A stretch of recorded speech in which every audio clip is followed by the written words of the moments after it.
Okay, let me see if I can maybe help out with some of this. It's going to take a few minutes for the coffee to work its magic. Oh, if it can work its magic. Okay,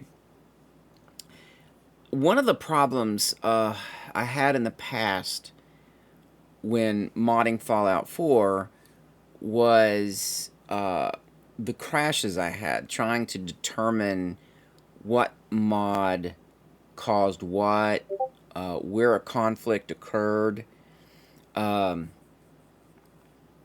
what, how, like, and how could I resolve that?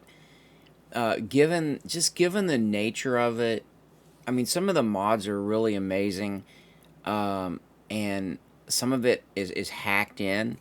So, given that nature, it's very difficult to try to figure out whether the conflict happened because of a race condition where you have a single piece of data that's being modified and accessed by different threads, and whichever one gets to it first is gets overwritten by others. It's really hard to tell. So what I wanted to do was start out with just the basics to try to get just a base game. And I remember I mentioned this before, but I never could do it because every time I sat down to do it, I would always like, oh yeah, let's add this. I want to add this. I want to add this, and it gets out of hand really quick. It's like OCD in overdrive because I'm thinking, oh, I'll just throw this in. It must have worked before, but that could have been part of the problem. So let me go over my load order real quick. I don't know if this will help, but I thought I might kind of share it and see if it helps, and then I can show you a little bit of gameplay.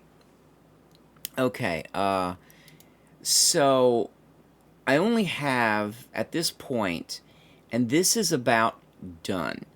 This load order here is about done, and I'm gonna work from this point probably backwards, cleaning it up. It doesn't have very many plugins in it, including the official plugins, which are here in this kind of yellowish cream color underneath this blue banner here. You got the official plugins up here.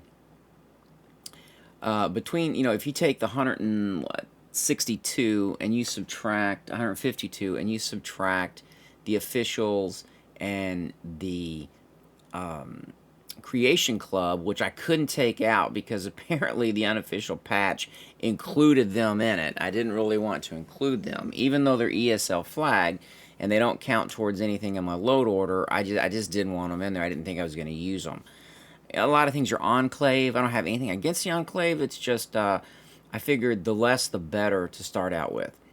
So just to go down through it real quick, these are official files. These are Creation Club files.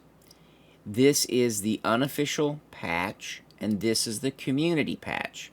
The community merged includes some things that the unofficial doesn't. So I at least wanted to have the patches and everything done. And then I have things like over here, let's see, let me get rid of that, and let's get rid of this.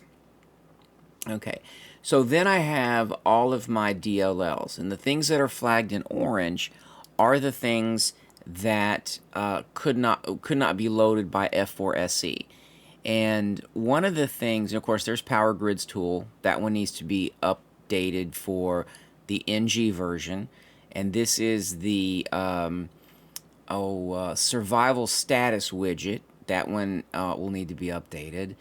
And then there's disable, what is this? Companion collision. That one needs to be updated too. I couldn't get that to work. That was supposed to be where, your companion, you could literally walk through them. Because one of the problems I have with companions in the game, and I know this is off topic, but like I don't even know who I believe I can get the philosophy just by playing the game. I believe I can get the philosophy of the programming team when it comes to AI. They wanted to have a kind of what appeared to be an intelligent form of AI. And I believe Todd said they took very simple systems, very simple behavior systems, and they linked them together to make it look complicated. But I think that's the problem. I think they kept the simple the simple systems. Let's say, for example, a simple system might be setting up a time. Let's say past a certain time, an NPC needs to go to their home. They need to go to bed. So they have a bed they select to. They can path to an object such as a bed. And then once they're there, they can switch over to their lying down animation. And then they'll stay asleep until something wakes them up. So it's just simply pathing from one point to the next would be a simple system.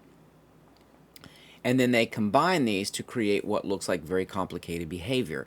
But the problem with that system is it looks cool, but when it comes to actually putting it to use, you begin to see the problems with it. For example, in this playthrough, I have Curie as a companion. She's the robot right now. And when I go to snipe, she will stand in front of me. So wherever I go, she moves in front of me. So Bethesda's idea, it looks like they wanted to use companions as a body shield. But it doesn't take into consideration you're trying to snipe, that you actually have a gun out and you're scoped in. So they didn't even look at checking that to make sure that your companion wouldn't stand in front of you. And Curie is really, really bad for that. That's an example. So they oversimplified the systems and then combined them at that point to make it look complex, rather than make the system simple but intelligently simple, and then link the simple systems together to make it look complex. That would have been a better deal. Okay, so I've got my official plugins, I've got Creation Club, I've got the patches. And then I wanted to add whatever DLLs I thought I might need. F4SC for one, and then whatever over here, the plugins that I might want to use, the very base plugins. Like for example, Lighthouse is not up to date. SUP is not up to date. Garden of Eden Creation Kit DLL, that's an extender that's up to date. So I would have to limit whatever mods I use that need, I can't use mods that use Lighthouse, and I won't be able to use mods that use SUP yet until those get updated. So I'm kind of limited, but at least I have something to use. And some of them do use Garden of Eden. So then I've got, I wanted to add behavior, because I thought one of the most important things I want when I play the game is I want the game to seem like a game. I don't want it to be where I run out in the middle of the street and I take a bunch of hits, but I gun them down faster. I think that's kind of it was fun to play through, I think, the first time because I got to experience the story. But when I played it again, it got more boring, and it wasn't as fun. It wasn't very challenging. I didn't have to think about it. So I actually wound up burning through sections of the story, or burning through sections of the game as quickly as possible, simply because I could. So some of the AI things I chose was of course, Pack Attack. I picked Pack Attack for the NPCs. I picked Pace for the companions, but then I added some AI. It's, let me just get this over here a little bit. It is it's like Combat AI, I think. I added it somewhere in here, right here. So I added Combat Empowered, which I really liked how that made the game play. It's lightweight, doesn't use scripts. I don't think it uses very many scripts. Nothing like Pack Attack does. And I really haven't had a lot of problems with script lag with Pack Attack. It's when you get like a ton of them in there, it gets to be problematic. Some things over here that I found that was kind of important. One of them was the shadow boost. and then I actually installed the any for shadow boost, and then I set the target frame rate at 30, because as long as it's above 30, it won't flicker the shadows a lot, and that will get rid of distant shadows, especially in downtown Boston, where apparently they're rendering shadows so far out that it's insane. Or it could be my any settings. I did overstate some of them. And then I wanted to add, so I had the AI. I got the AI in there. And then I wanted to add something like Scourge and True Damage. And I know those are confusing. They're very, very confusing. They confuse me when I first put them in there. But I've got the base game. I've got my DLLs in here that I think I'm going to use, like console DLLs, HUD DLLs, things like that. Script extenders, Papyrus extenders. These are the ones that I added. And then I got the behaviors. Now I thought, okay, I want to make it more challenging. So what True Damage does, all it does is it changes the way ballistics are handled. Normally, for example, normally when you take, like, let's say your 10mm pistol and you start modifying it, your damage goes up. It still uses the same caliber ammunition, but your damage goes up. So, and they did that to try to make, because they did that because they made higher level enemies bullet sponges. So they had more health. As things leveled up, your NPCs got more health. So that meant that your lower level weapons were not viable as, in in-game content. It just wasn't viable. You couldn't use it because you couldn't do enough damage with it. So they allowed you to modify, they made it so you can mod the weapon, not to put necessarily new features, like some of its new features where it's longer range or scope or something like that, but they modified it so that it would also give you more damage. So what True Damage does is it changes the weapons, the vanilla weapons, and then you can get patches for any weapons you add if it has the patch available. And I think, and I put Robco Patcher in, Base Object Swapper, which literally uses objects in the game. So instead of having a coffee cup, it may swap in a magazine or something. I don't have those in the game, but I put it in there just in case, because I want a good base game. And I put Random Encounter Framework, because I wanted to have more random encounters to keep the Commonwealth kind of lively. So True Damage basically it changes weapon damage based on the caliber of the ammo, if I'm not mistaken. That's what it does. It normalizes the damage based on your ammunition type. So a 308 from a hunting rifle will do more damage than a 38 from a pipe pistol. Not because it's a pipe pistol or because it's a hunting rifle, but because the ammo has more gunpowder in it, more grains of gunpowder, and it's got a different ballistic head on it. It's got a different bullet. And then I wanted to add Scourge. And what Scourge does is Scourge changes, that normalizes NPC health. So I've normalized the damage based on ammo type. So if I want to do more damage, I need to get something like a shotgun or something like I say, a hunting rifle or something like that. And then Scourge normalizes NPC health. So when I come across a legendary, it's not a bullet sponge. It's still a human NPC that can still die in 3 or 4 headshots or 1 good headshot. But it can still do a lot of damage because it has good armor. It can take a little bit more, but it's not a bullet sponge. So if I use True Damage, I really need to use Scourge, because True Damage is gonna lower the weapon's damage. But if I don't lower the bullet sponge NPCs, it's gonna be a nightmare trying to take something out. And that's what Scourge did, and that's what, it's a big chunk. It is this. That's what this whole block. Let me see. Not kick. let's get this. That's what this whole block is.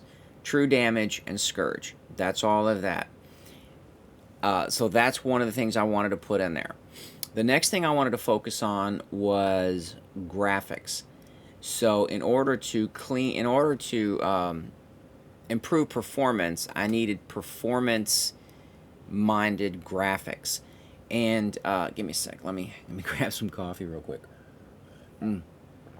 I needed performance-minded graphics so that in Bethesda's high def resolution texture pack, they're too big. The maps are all way some of the shading maps or specular maps. They're too large and it's not very efficient. I need to make it so that it looks good and it's efficient. So graphics are one of the things I absolutely wanted to add. And the only graphics that I've added, let's see, let's clear those out. The only graphics I've added technically is there's Vivid Fallout, okay, and then I've got Fire and Smoke, and then I added some HD weapons. Well, that's the armors. That's the HD armors. The weapons are down here. Put them in a weapons section. Let me hunt them up real quick. Let's see. It should be somewhere in... Okay, well, there's blood textures. Let's see. I figured it would be somewhere up here in the weapons, but it may be lost in the shuffle. I think it's like a high-res pack or something. It's a weapons pack. It's in here somewhere. I gotta get the load order ranged properly. But I do have some high-res weapons in here. No more than 2K. And then let's see. And I think I got a few more other textures, like some of the NPCs, like ghouls, mirelurks, things like that. Just something kind of simple. So that was the texture side of it. Weapons, armor, some creatures, and of course the environment. Now I can get some IV that I've retextured, some little things like that. Traffic lights will blink on and off, and then equipment actually has some lights on it. Those are meshes though, so they're over here. They're like it's like a standalone mesh. Let me see if I can find one real quick. I'm trying to think of what it's called. It's gonna be hard to figure this one out. See, there's the weapons, and it just it's got like this is the weapons thing. It's just an ESP and some textures. I tried to keep everything away from loose files if possible. Let me see. Delightful Ivy. That's one of the textures. But the one I'm looking for is animated traffic lights. Okay, so if you look at this one, it's just NIFs. See, they're just NIFs. A NIF is a mesh, so it's just a mesh. They're loose files, but it's just a mesh. So there's no plugin, there's no anything like that to deal with. It's just simple loose files. And it looks like, to me, it gave the Wasteland a little bit of life. Everything's powered by atomics, nuclear, I believe it was nuclear fission, not fusion. And nuclear material has a very, very long decay rate, so some of the power grid should still be functioning even at a very minimal level. So I thought that would be kind of cool. Some of the computers have lights, things like that. Those are graphics. Of course, I have the interface mods like Workshop Framework, Workshop Plus, where you can fly around and makes it easy to kind of create your settlement, things like that. I do have a scaling mod. Let me see all this out. I do have a scaling mod. This right here allows, it makes it it makes my menus and everything widescreen, so it doesn't look really, the scaling doesn't look off, and it's in the proper place. But I'm using a particular HUD. It's I believe it's called Stalker. Let me see. Let me find. It's called Stalker. It's this one here. And let me bring it up real quick. It's real simple. It's just a simple layout, which uses Fall UI HUD, and but it lets me put things like Minimap, Condition Boy, the status widget, which doesn't work because of the DLL. It lets me put things like that in there. But I do have the interface mods, just the bare bones of what I think I can need. Then I have the environment. Of course, here's True Storms. I've got True Storms in here. I wanted a good storm mod, and I wanted to have feral ghouls. With feral ghouls, I wanted feral infestations. I wanted to change the way feral ghouls looked. So I went with the classic Redux and then the patches for Scourge. And because I love the fact that ghouls travel in a rad storm, because that makes perfect sense. They love rads. Rads heal them. Rads is their friend, so they will literally travel with the rad storm. I put BNS trees, Boston Natural Surroundings. It comes with its own pre-combine, I think, or trees. I don't know if trees. I think they have to have pre. They don't have to have pre-combines, but I believe it does come with pre-combines.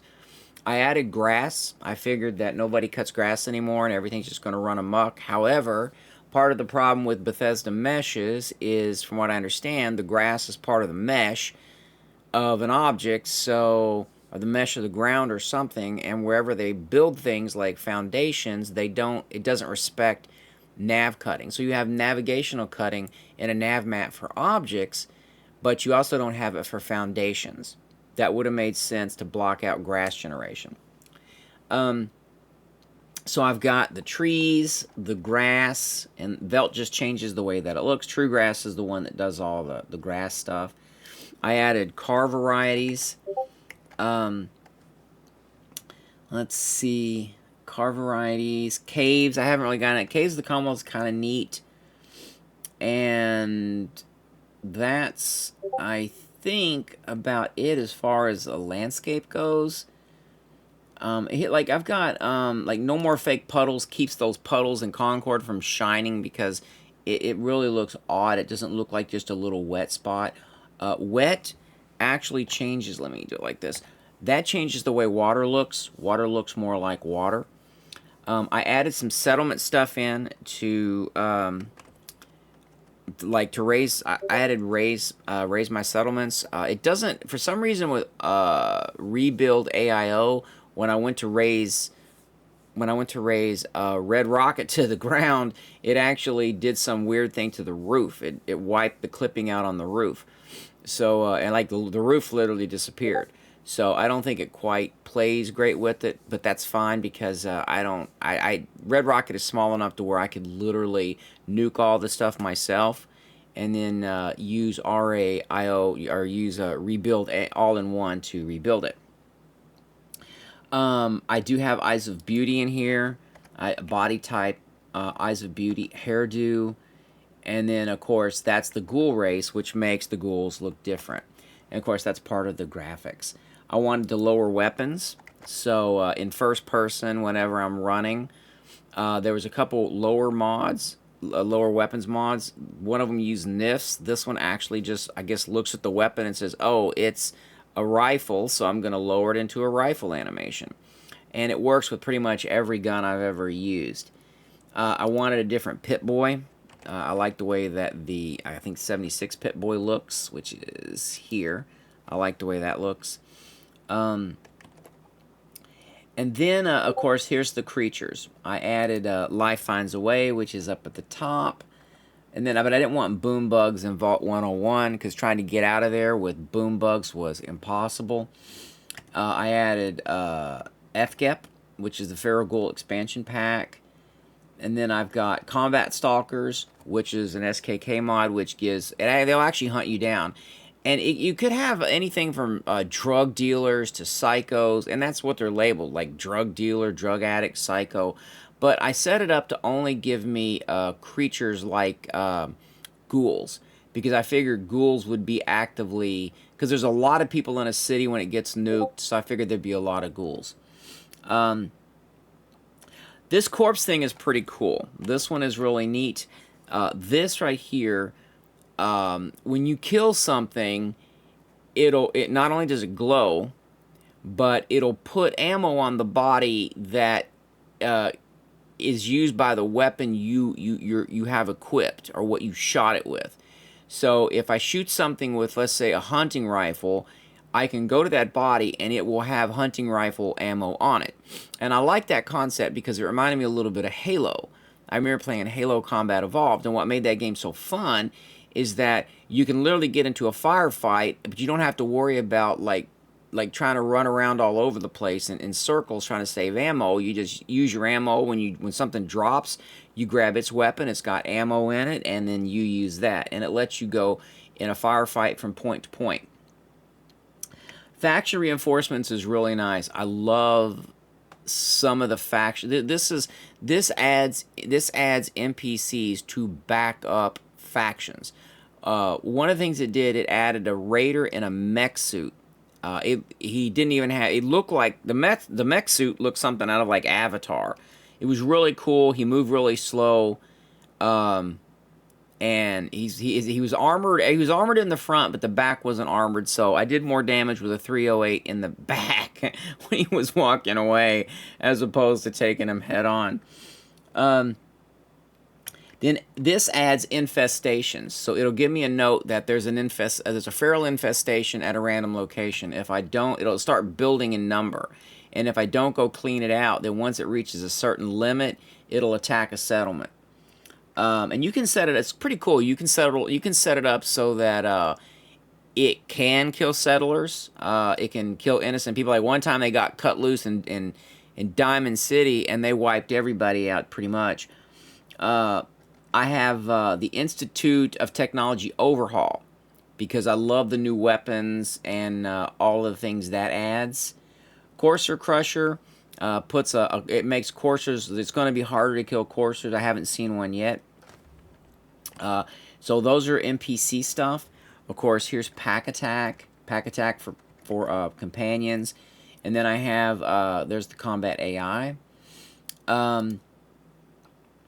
I have breathing when I run, because it kind of makes sense. If I'm moving, the more I move, the more out of breath I'm going to get. Although it doesn't cut out from AP, but it could do. I don't think it does that. No, it doesn't do that. But there's another mod where jumping and things like that will take away from my action points. I don't have those in here. Stim packs help you breathe. Literally just makes a breathing noise, like you gasp for air when you hit yourself with a stim pack. It's a pretty cool effect. It's like a rush, because I figure if something can magically heal my bones, then but now it doesn't, because now I have MAME in here. So MAME changes the whole medical system from the ground up. Like you have bleed damage and all kinds of stuff. And usually you'll die before you can figure out what you're supposed to use, which is kind of funny and frustrating too. And I'll have transfer settlements. This is the previs repair pack, and of course I put rebuild settlements repair pack after that. It's at the bottom. And then transfer settlements lets me bring in settlements. And I'm going to get a settlement where I can show you. I don't want this one to get too long. I'm going to cut this one off, and then I'll kick in and show you some gameplay and let you see the different things that it does. And then I'll have to go clear a settlement out, and that way I can show you what it looks like when... it's really cool when it builds, actually. I was really surprised when I saw it. And the reason I opted for that, transfer settlements, is it doesn't have a lot of scripts, and it doesn't come with a lot of weight that Sim Settlements 2 comes with. Now, don't get me wrong, I like the mod, but in order to test it out, there's too much. It's I'm not only testing out building settlements, I've got the logic of the game, and there's too many variables. Plus, I'm still working on this whole application, and there's too many, it's just too much. So I wanted to get something that worked first, and then I can build out from that. So I chose transfer settlements because I can actually export those settlements using Workshop Framework and then get them over into SS2 in some way. So it's a good beginning step. So let me go ahead and show you some gameplay next, and see if that helps some with the modding that you're getting ready to do. And I'll try to keep these videos small, and that way it won't take a long time to upload them to YouTube. All right, so I'll be right back.